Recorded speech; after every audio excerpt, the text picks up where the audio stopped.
Jadi tapi dalam pada kita melaksanakan hukuman Islam ini pun, ayat tadi sebut dalam surah An-Nur ayat kedua, janganlah kamu rasa belas kasihan sampai kamu tidak melaksanakan hukuman Allah Ta'ala itu.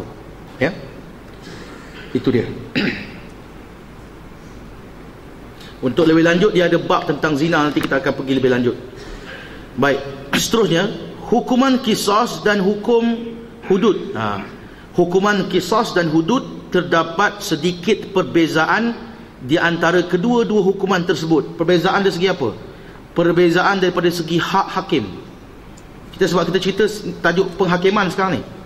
Hakim tak boleh pindah hukum hudud qisas. Ya, tak boleh pindah hukum hudud. Macam mana tentang qisas?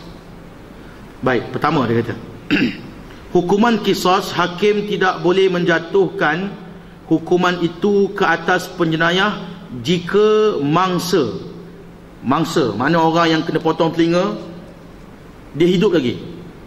Kalau dia mati, warisnya, ya, waris mangsa itu memaafkan penjenayah tadi. Orang ambil pedang, parang ke apa, katuk saya, ya, habis hidung saya terpotong, telinga saya putus, ataupun orang hayun parang kat saya, jari saya hilang 3. Okey, 3 jari saya kena libas, putus. Baik, bila saya memaafkan dalam mahkamah, lepas dibicarakan, penjenayah tu mengaku, memang saya buat macam tu ke Ustaz Imran. Lepas tu hakim nak jatuhkan hukuman, dia jatuh hukuman qisas, balas balik, saya boleh potong balik jari dia, ataupun perintahkan kepada pihak ni, pengadilan pelaksanaan hukum, tiba-tiba saya tarik balik ataupun saya maafkan dia, tak payah. Hakim tak boleh kata pula, tak, saya dah ketuk tadi kan, awak kena potong jari dia. Tak ada. Begitu juga dalam masalah bunuh, bila mana waris mangsa, ayahnya, ya, umpamanya ayahnya memaafkan, hakim tak boleh kata tidak, saya dah jatuhkan hukuman bunuh, mesti bunuh. Tidak, ya. Mangsa boleh memaafkan, atau waris mangsa. Dalam kes ini hakim hanya boleh menjatuhkan hukuman diat ke atas penjenayah itu. Ya, diat yang kita dah cerita tentang 100 ekor unta atau senilai dengannya. Ya, bayaran duit diganti kepada kesalahan qisas tadi. Ataupun kesalahan potong telinga, dia ada kiraan dia berapa, kita akan pergi nanti secara detail dalam bab yang berkenaan. Itu pertama. Ya, apa beza antara hudud dan qisas? Hudud hakim tak boleh tukar, potong tangan. Ya. Tapi dalam masalah qisas, bila mangsa memaafkan, hakim tidak boleh tetapkan hukum yang asal, iaitu bunuh dan sebagainya. Hukuman hudud yang kedua, hukuman hudud, hakim wajib menjatuhkan hukuman itu ke atas penjenayah walaupun mereka dimaafkan oleh mangsa, dimaafkan oleh mangsanya atau waris mangsanya, kerana hukuman hudud itu wajib dikenakan ke atas kesalahan-kesalahan yang melibatkan hak Allah atau hak orang ramai.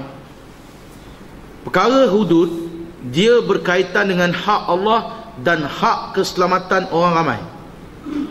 Kalau Allah kata potong. Kalau qisas, dia berkait dengan hak mangsa. Kalau saya dibunuh, saya, ayah saya atau isteri saya atau anak-anak saya boleh maaf. Itu pasal kena dekat batang pada diri saya. Kalau saya masih hidup, dia kena pada batang tubuh saya sendiri. Telinga saya hilang, jari saya hilang, lengan saya, kudung, diri saya. Tak bolehlah kalau saya maafkan, orang lain kata, apalah ustaz ni, tak kira, kami nak hukum juga. Hukum. Tak boleh. Dia bukan hak kamu, kan? Kamu semua pelakon tambahan je. Dalam kes hudud, dia memang berkait dengan keselamatan orang ramai. Begitu. Seterusnya, ketiga, ya, hukuman qisas adalah wajib dikenakan ke atas kesalahan-kesalahan yang melibatkan hak orang perseorangan, di mana orang-orang yang mempunyai hak itu boleh menuntut dan meminta kepada hakim supaya penjenayah tadi dijatuhkan hukuman qisas ataupun memaafkannya. Bolehlah kalau kita nak beri pengajaran kepada orang tu, kita tunggu sampai saat akhir. Saat akhir bila dia dah insaf betul, dia dah bertaubat, dia rasa nak mati dah, sebelum nak kena bunuh, kita kata nanti saya tarik balik. Boleh. Last minute pun boleh, sempat lagi.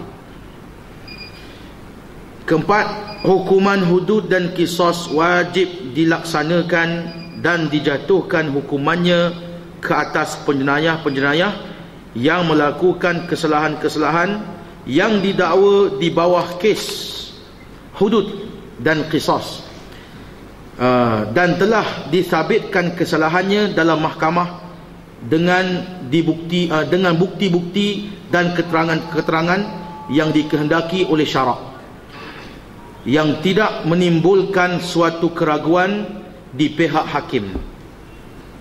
Ya, azan tuan, terus Jadi kalau hakim tidak ada lagi sebarang keraguan sabit, maka dilaksanakan hukum. Seterusnya, hakim tidak mempunyai kuasa, ya, hakim tidak mempunyai kuasa untuk mengampunkan, meringankan atau menggugurkan hukuman hudud dan qisas, kecuali dalam hukuman qisas di mana orang yang mempunyai hak boleh memaafkan penjenayah itu atau menuntut bayaran diat. Yang ini berdasarkan firman Allah dalam surah Al-Baqarah ayat 178 yang kita baca tadi. Seterusnya dikatakan lagi, hakim apabila hendak mensabitkan kesalahan-kesalahan dalam hukuman hudud dan qisas ke atas penjenayah, ya, mestilah dengan keterangan-keterangan saksi atau iqrar, pengakuan penjenayah itu, ya, pengakuan penjenayah itu sendiri, atau iqrar, pengakuan penjenayah itu atau ikrar penjenayah itu dengan syarat-syarat yang tertakluk di bawah syarat-syarat ikrar. Syarat-syarat ikrar antaranya orang tu mengaku sendiri, bukan dipaksa. Kalau di dalam mahkamah dia kena pukul, dia kena tumbuk, dia kena seksa dalam penjara supaya dia mengaku, tak boleh, ya. Ini antara benda-benda yang berkaitan dengan hakim, ya, benda yang berkaitan dengan hakim. Walaupun tak ada dalam kitab ni, tapi saya nak sebut sikit tuan-tuan. Hakim tidak boleh menjatuhkan hukum ketika dia dalam keadaan lapar. Ini disebut dalam kitab-kitab fiqh. Ketika dia dalam keadaan lapar, ketika dia dalam keadaan marah, dia bergaduh dengan bini dia, kan, terbawa-bawa, tak boleh jatuhkan hukum. Dia sedang menahan buang air kecil atau air besar, tak boleh menjatuhkan hukum, ya. Jadi hakim antaranya tidak boleh menjatuhkan hukum dalam keadaan dia sakit. Jadi keadaan-keadaan itu memungkinkan dia tidak memberi pengadilan yang adil. Hakim dia kena dalam keadaan tenang, ya, kenyang dah, sarapan dah siap, hari tu dia seronok, tak ada gaduh, tak ada konflik dengan isteri dia kat rumah, semua clear, tak ada rasa tahan-tahan kencing, tahan-tahan nak buang air besar, tak ada, semua okey, baru jatuh hukum, ya. Kenapa dalam Islam sebut benda ni? Dalam agama lain tak ada, kan? Tak ada. Islam sangat menjaga perkara itu. Sebagaimana kita dalam solat pun, solat dalam keadaan menahan kencing makruh, ya. Dan boleh jadi makruh tahriman kalau memang dah bersangatan nak buang air, dia tahan sebab sayang wuduk, tak boleh, dia boleh makruh tahriman. Pergilah buang air dulu. Nanti tak ada orang lain. Ada orang lain. Kalau ada orang lain ganti jadi imam. Tapi kalau orang nak dia juga jadi imam, biar dia buang najis, biar dia buang air besar, buang air kecil, settle. Ya, itu dalam bab solat. Ya, kalau berkait dengan hak manusia yang menunggu pengadilan hakim, lebih-lebih lagi ditekankan masalah ni. Mesti hakim dalam keadaan tenang, ya. Tak boleh serabut dengan masalah-masalah dan sebagainya. Dia kena tenang untuk menjatuhkan hukuman. Baik. Seterusnya dalam tajuk, hukuman diat boleh dikenakan ke atas penjenayah yang tidak membolehkan dijatuhkan hukuman qisas. Iaitu, siapa yang boleh kena diat ni? Ya, siapa? Pertama, keadaannya apabila hukuman qisas itu dimaafkan oleh mangsa penjenayah itu. Mangsa penjenayah itu memaafkan, atau oleh wali atau waris mereka, anak isteri dia maafkan, okey, maka digantikan hukuman qisas dengan diat, dibayar dengan duit, ya. Nyawa 100 ekor unta. Kalau luka, cedera, yang tu dia akan kira berapa. Boleh dibayar dengan ternakan. Kalau zaman dulu kambing, lembu, unta. Zaman sekarang boleh pindah kepada duit ringgit. Itu kita cerita nanti, belum lagi. Kemudian dia kata, apabila terhalang melaksanakan hukuman qisas kerana sebab-sebab syar'i, seperti hilang anggota yang akan qisas tadi, atau anggota tersebut sakit dan sebagainya, dia potong tangan kita kiri, jadi kita kena potong balik tangan dia kiri. Masalah tangan kiri dia tak ada, macam mana? Maka ditukar kepada diat. Dari sini khilaf kita tak masuk lagi. Para ulama tak membenarkan dia kena tangan kiri, kita nak potong tangan kanan, dia tak ada dua-dua tangan nanti. Macam tu. Sebab kita Islam dia fikir semua. Kawan tu tangan kiri memang tak ada, dia ada tangan kanan. Yang inilah dia nak bekerja, inilah untuk dia cari nafkah. Kalau potong dekat tangan kanan, dia tak ada tangan langsung. Jadi kalau tangan bahagian yang nak dipotong itu telah tiada, diganti dengan diat, ya. Ataupun tangan itu cedera, sakit, nak potong tangan kanan dia bersimen, jatuh motor, tak boleh juga, ya, gitu. Kemudian dia kata pembunuhan yang ataupun pembunuhan yang syibih amdin, dia sama-sama seperti sengaja. Hakim tidak dapat berpuas hati bahawa orang itu membunuh dengan sengaja sepenuhnya. Itu dipanggil syibih amdin, ya, syibih amdin. Dia nampak seperti sengaja tapi tak sengaja. Nak tuduh dia sengaja tak cukup bukti, tak cukup memuaskan hati hakim, ya. Ada tanda-tanda dia membunuh tidak dengan sengaja. Zaman kita ni tuan-tuan, boleh dikira qatlu shibhi amdin, membunuh seperti tak sengaja, iaitu kesalahan membawa kereta dengan laju, bawa bas dengan laju, bawa bas ekspres, dah kata dah kat belakang tu tak boleh lebih 80 km, dia teran sampai 120. Bas ekspres 125, 150, bas accident, driver hidup, mati belakang 8 orang, cedera 20 orang, 8 orang mati. Lepas tu bila bawa ke mahkamah, pemandu bas kata, saya tak sengaja. Saya tak sengaja, saya bukannya nak bunuh orang, saya nak cepat, nak kejar shift. Shibhi amdin. Ataupun orang yang memandu terlanggar orang lain, mati orang tu, dia kata saya bukan nak bunuh orang, saya niat masa keluar rumah tadi, kan, nawaitu akhruju min hadzal bait, aku niat keluar dari rumah ni nak ambil anak sekolah, tapi dia pergi sampai ke kawasan yang jalan straight, dia buat laju, terlanggar anak orang naik basikal. Dia kata saya tak sengaja, saya memang tak ada niat nak bunuh budak tu.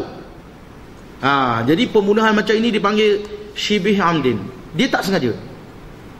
Tapi hakim kata, kalau kamu tak sengaja, kenapa kamu bawa laju di kawasan perumahan? Kenapa kamu bawa lebih had laju?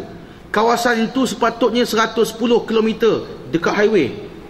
Kamu pergi teran, dan kamu pula bus express. Ikut undang-undang tak boleh lebih laju had sekian-sekian. Kamu dah lebih. Jadi tak boleh hukum kisas bunuh pemandu bas tu.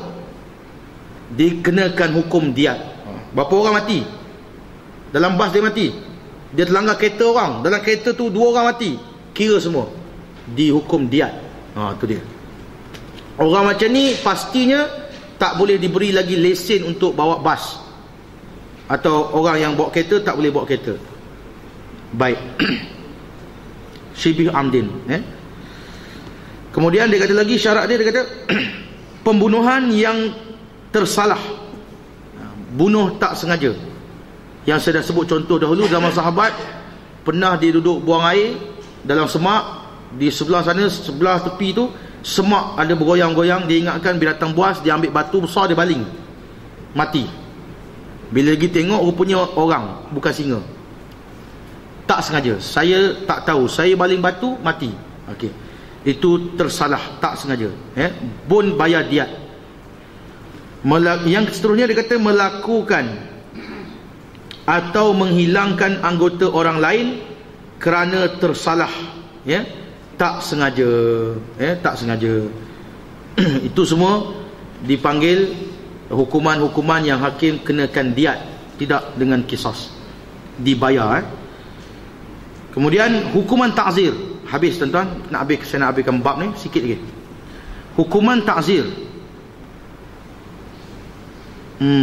Hakim mempunyai kuasa penuh. Dalam hukuman ta'zir, hakim kuasa penuh. Qisas tidak, hudud dia tak boleh tukar hukum, tak boleh pindah. Qisas dia menjatuhkan hukum, tetapi waris atau mangsa boleh maafkan. Diat berdasarkan syarat-syarat yang saya baca tadi.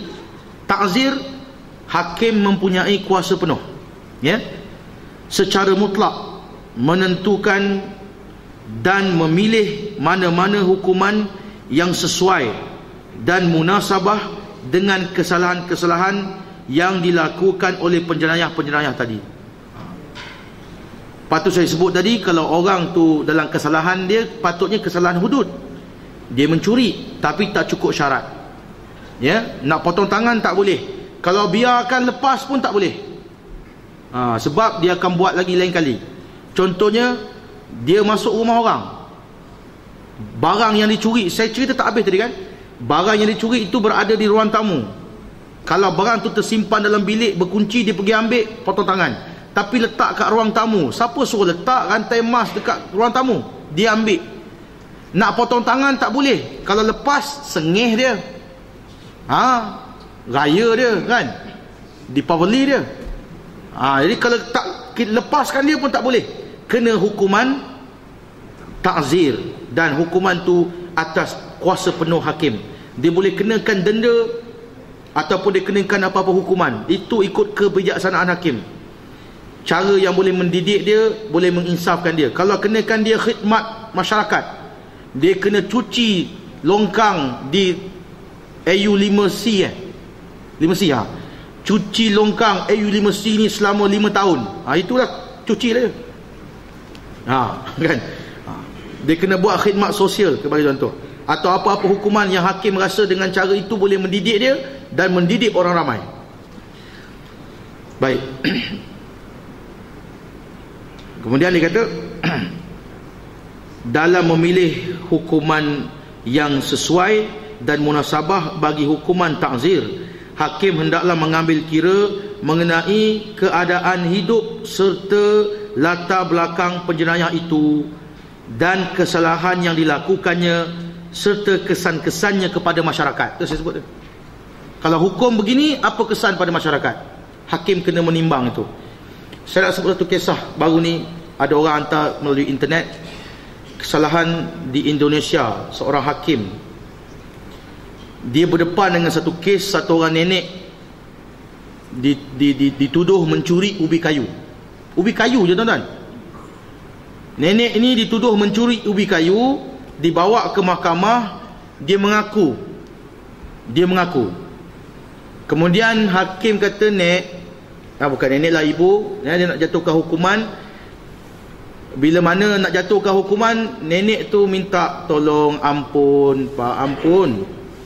Dia kata dia mencuri ubi kayu sebab cucunya kelaparan, sedangkan anak laki-laki dia sakit, tak boleh bekerja, cucu dia kelaparan, dia curi ubi kayu, nak bagi makan cucu dia. Jadi hakim kena bijak. Hakim kata dia tak ada hak untuk maafkan. Mengikut undang-undang, nenek ni kena denda, tuan-tuan, 1 juta rupiah. Dengar macam banyak 1 juta, tapi duit Malaysia ni dalam RM350 saja. RM350 nenek kena bayar denda. Kalau nenek tak bayar denda, nenek kena penjara 2 tahun 5 bulan, 2 tahun setengah, 2 tahun 6 bulan, begitulah lebih kurang. Kalau nenek bayar 350, nenek lepas. Nenek tak bayar, nenek masuk jail. Hakim ni, tuan-tuan, dia buat apa dalam mahkamah? Dia buka topi hakim dia. Saya tak tahulah bentuk topi tu macam mana. Katalah macam serban ni, dia buat keluar. Dia dalam cerita ni, dia keluarkan beg duit dia, dia keluar 1 juta rupiah, dia masuk dalam topi dia. Lepas tu dia panggil jurutulis mahkamah. Dia panggil sini, saya tak mau jatuhkan hukuman hanya pada nenek ni. Sekarang ni saya denda semua orang yang ada dekat dalam mahkamah ni, yang datang daripada tempat nenek ni. Kan masa kes tu, nenek tu datang daripada kampung mana dah, sekali dengan orang yang tuan punya ubi kayu lah, kan? Orang-orang datang nak dengar nenek ni kena hukum apa. Hakim kata, hukum, saya juga jatuhkan hukuman kepada semua yang datang ni daripada kampung nenek ni.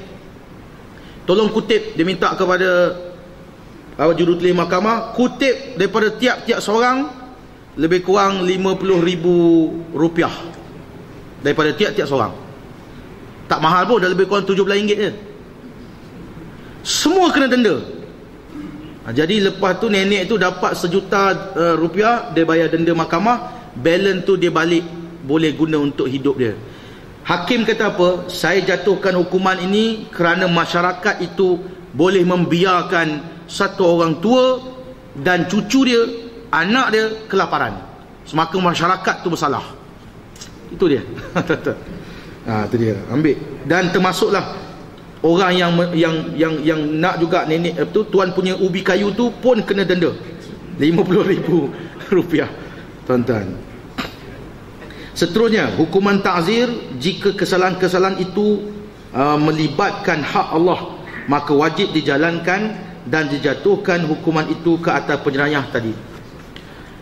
Kemudian adalah dibolehkan bagi hakim memberi keampunan atau memaafkan atau meringankan hukum ke atas penjenayah jika pada pandangan dan pendapat hakim bahawa tindakan itu memberi kebaikan ke atas penjenayah tadi atau kepada masyarakat umum.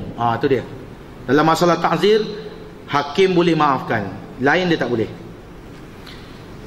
Kemudian lagi dia kata, hukuman ta'zir yang melibatkan hak orang perseorangan, maka orang yang mempunyai hak itu adalah berhak membuat keputusan.